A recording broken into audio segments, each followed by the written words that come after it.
Um, so yeah, maybe let's start with the research project. So you all have a better sense of exactly how that's going to go and can get started on that, or if you've already started on it, make sure you're on track. So I'm going to share screen.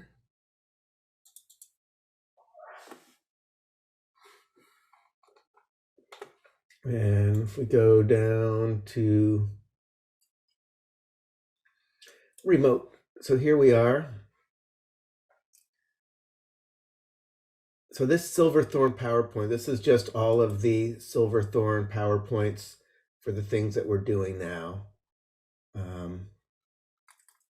Just in case you care. But the main thing I want to show you, the research project. So there's two parts to it. One is the paper, which is going to be what it sounds like, a paper. It's kind of like the literature search homework that we did, but on steroids. And then the research project PowerPoint presentation, which is basically your paper in a nutshell as a PowerPoint presentation that you're going to be able to present to the class during the last week. So let's take a look at each in turn. So this is the formal research project assignment. Like it says, you'll write a research paper on a current topic. Again, at this point, everybody has come up with a topic. Again, you must find your sources in scientific journals. Go to PubMed or other sources to find peer-reviewed scientific research journals. It should provide a review of the current literature on the chosen topic. So, while you might use books or whatever, you should mainly be using kind of things that talk about actual research that's out there.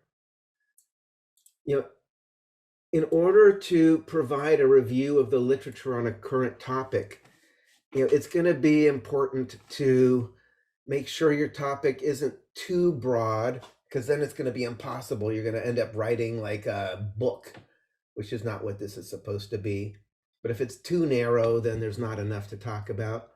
So as you're starting your project, you might realize like, wow, I bit off maybe a little more than I meant to.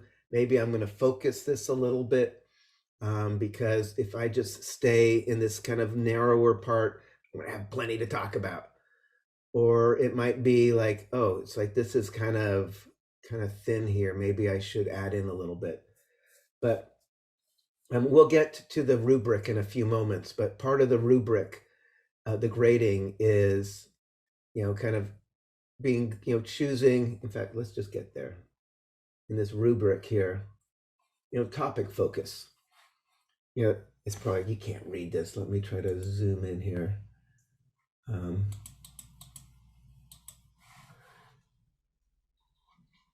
The topic is focused narrowly enough for the scope of this assignment. And the depth of discussion that, so you have to have something where it's focused enough where you can actually talk about it and not be too superficial. So that's kind of, these two kind of go together, both the focus and the depth. You've got to find something where it's narrow enough that you can actually kind of cover it pretty well and kind of go into depth. You don't want to get too diffuse. I'll talk about more of these things later here.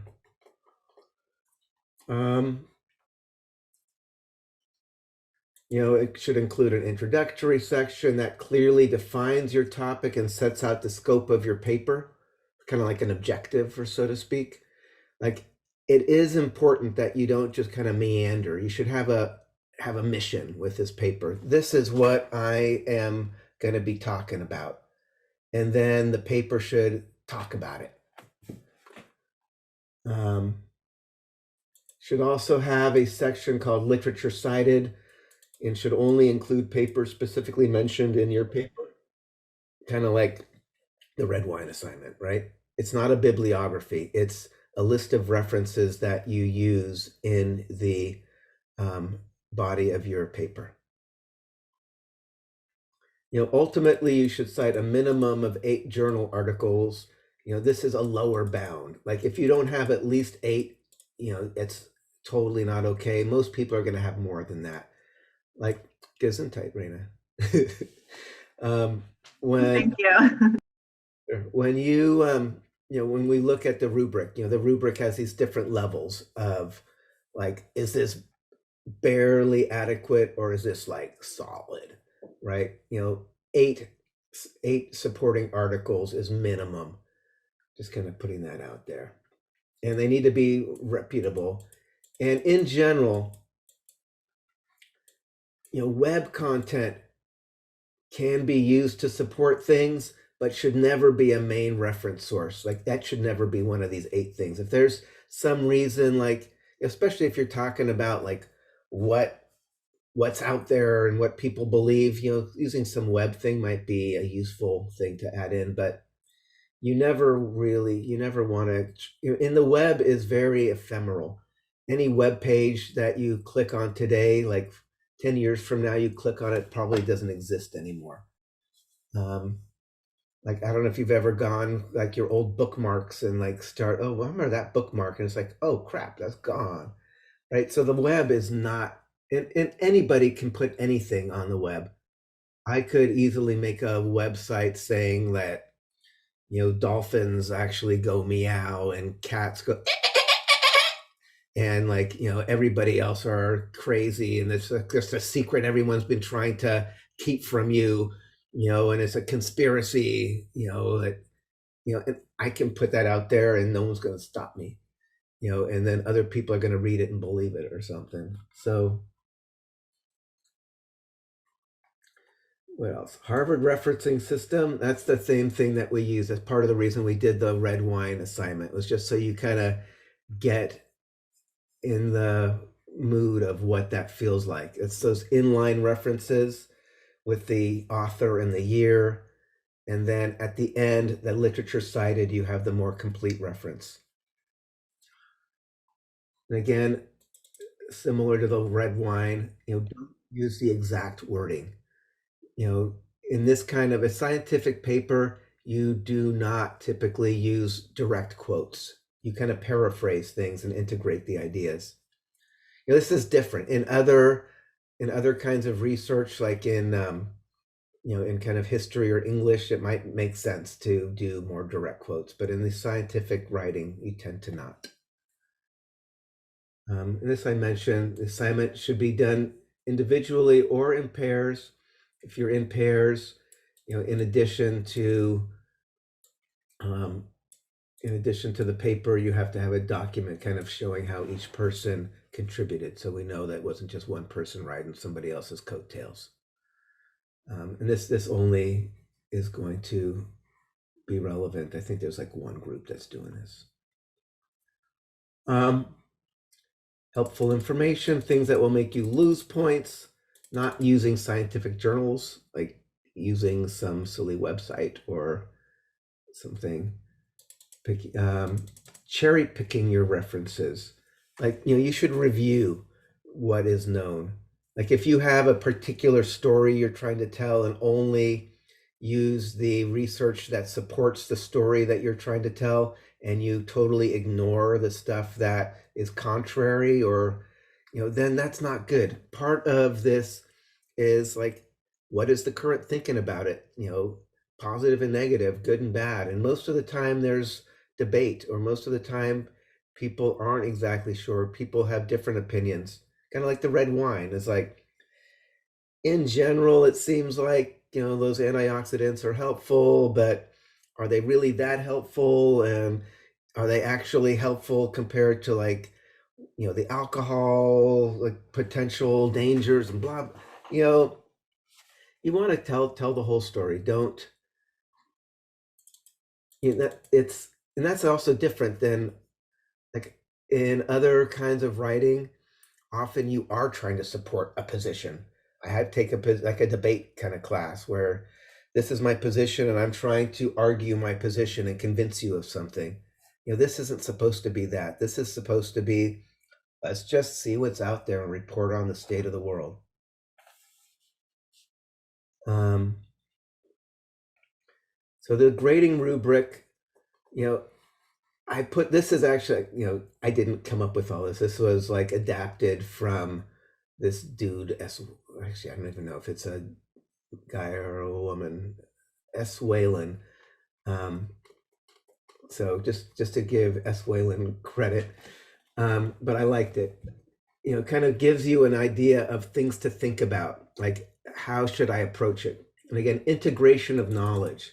This is partly like making sure that, and this is also connected to cohesiveness as well, but integration of knowledge shows that you really understand. You're not just copying stuff down off an abstract, that you actually get it. And you are able to put it together to tell an actual story that makes sense. Shows, and concluding remarks that show analysis and synthesis of ideas. Like I talked about the introduction, where you really set out your goal of what am I going to do with this paper. Kind of the conclusion at the end, you should kind of tie it together. All right, we've been on this journey together, and as we're wrapping it up, this is kind of what I have to say in conclusion, and in terms of addressing the original question that we were talking about.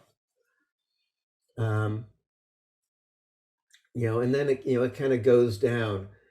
Not passing. You don't demonstrate that you actually understood what you're talking about. C level, like you get it to a certain extent, but it's really not clear that you really own it. So again, think about as you're reading these papers, and sometimes it can be tricky. Sometimes they're very, very detailed in a specific specialty, and I read some of these things and like, what?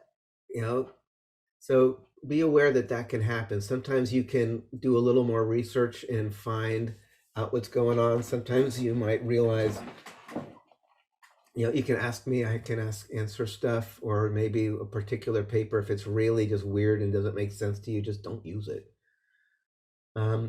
Topic focus, like I mentioned, you're going to lose points. Here it says the C level topic is too broad for the scope of this assignment. You're just biting off too much, and everything you do is just really superficial. You're not really getting into the meat of it. Depth of discussion, what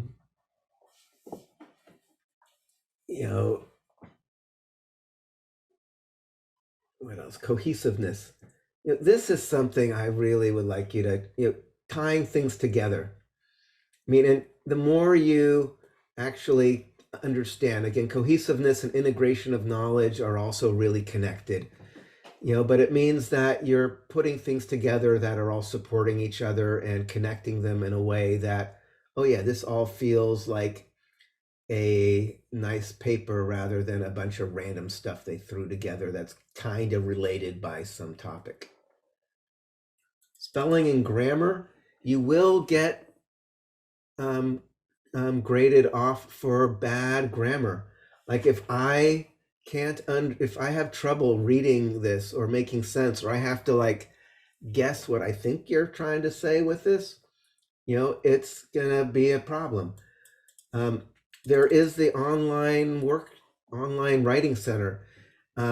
For all of this, you can get help from the library and the English department. They have, I'll forward all that stuff to you if you don't know where it is, but you're not on your own for this. The library will help you with the research. The writing center will help you with making sure you construct your paragraphs in a nice way. So there's a lot of resources to make sure that you have support if any of this stuff feels a little overwhelming, or you just want feedback or whatever.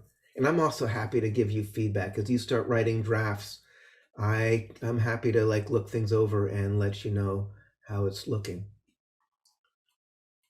Again, sources, you need to have, you should have at least 8. They should be like peer reviewed, they should be relevant, blah, blah, blah. And citations, this is having the sources. In citations is just making sure that you're using them well, right? Making sure that any major point in your paper that needs a reference, is supported. Like, you don't just say, like, the antioxidants in red wine can help minimize cardiovascular disease and blah blah blah. It's like, okay, according to where? You got to put in, like, according to Johnson and Smith 2012. So you have to make sure that you integrate your references into the body of your work. Right? If you do not cite your sources, that's like, you get 0 points there. Hopefully, after the red wine assignment, this all just makes sense. This should just feel like a big version of that. So are there any questions about this? Yeah, what's a good amount of pages, like a range that you're expecting? It's so hard to know. It depends whether you're doing it single spaced or double spaced, or usually there's somewhere like 5 or 10 pages or something. It's hard to know exactly. Because again, it depends on your font and your spacing and things like that. Okay, there's no standard that you have for font and spacing. Not really. Okay. Typically 12-point font is good. Maybe I should do that. Yeah. When I grade this, when I do these by hand, then I always make sure it's double spaced so I can put comments in there, but it's all going to be online, so I don't know. Okay.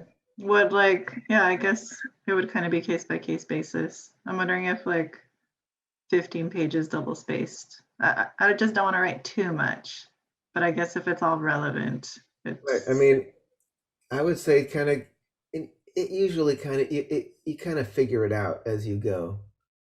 Yeah, I would say use your judgment, but if you're not sure, ask me and I'll try to give you feedback on that.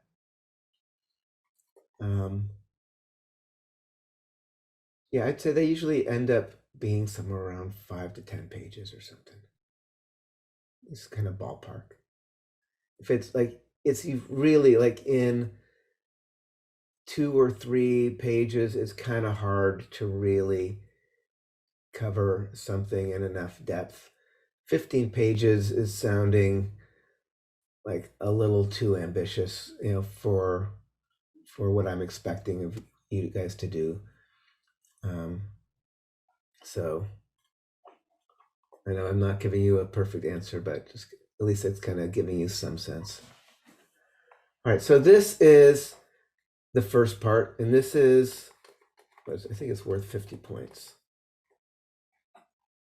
Yeah, and you turn it in using the Turnitin thing. Oh, let's reload. How many points did I put on this thing? Oh, I see. That's for me. All right, so then I'm going to go to next. PowerPoint presentation.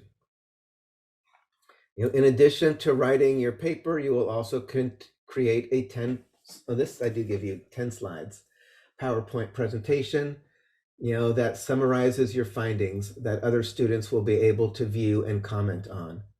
It must include references. So like, on a particular slide, you should have some of your core references kind of integrated into your slide content.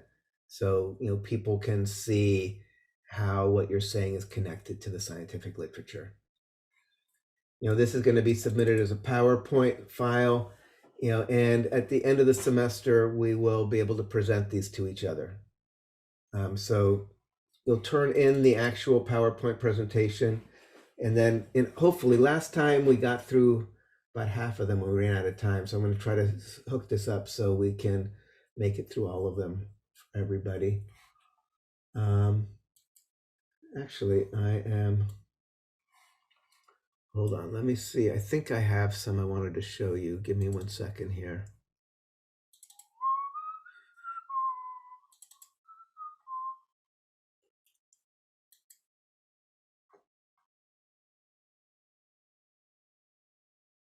Oh, where are they?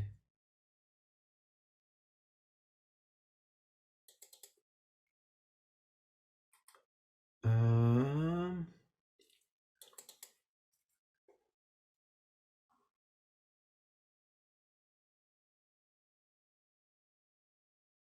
um,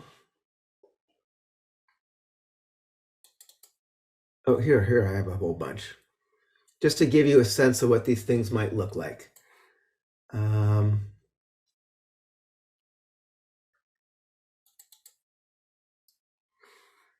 Right, this person did like male birth control.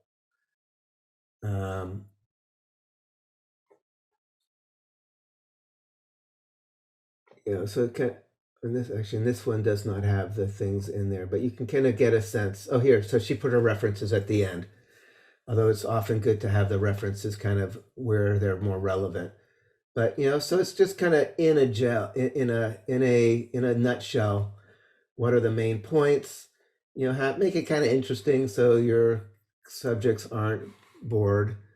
Let's look at another one.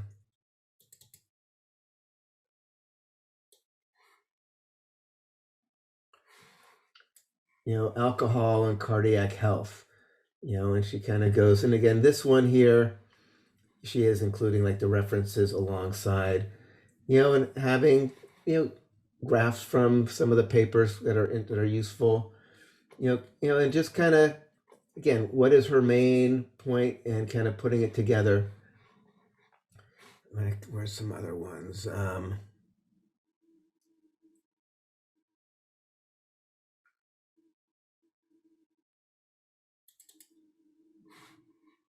SSRIs and depression. And he kind of goes in, and this one doesn't have as cool, you're not going to get marked off if it's not as pretty. Although I find personally that it's way more fun when it's pretty, to make it pretty. This person did near-death experiences, brain physiology during near-death experience, which is actually, people have done quite a bit of research on that as well. She might have overdone the, kind of hard to read this.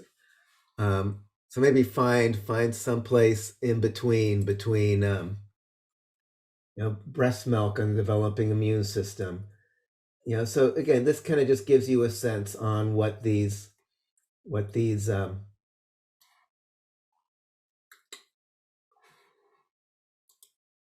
PowerPoints should be. So any questions about the research assignment?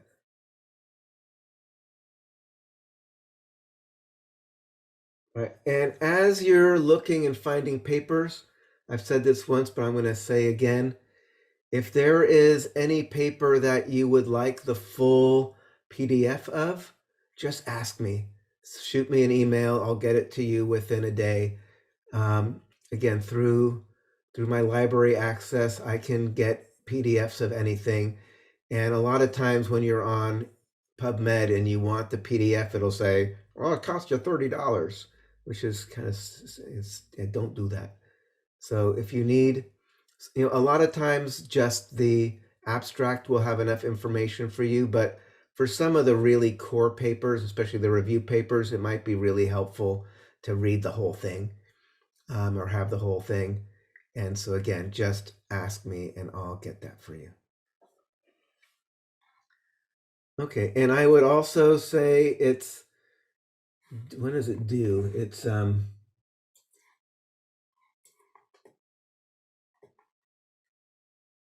It's due May 12th. So that's like a little over a month from now. So don't wait until the weekend before it's due.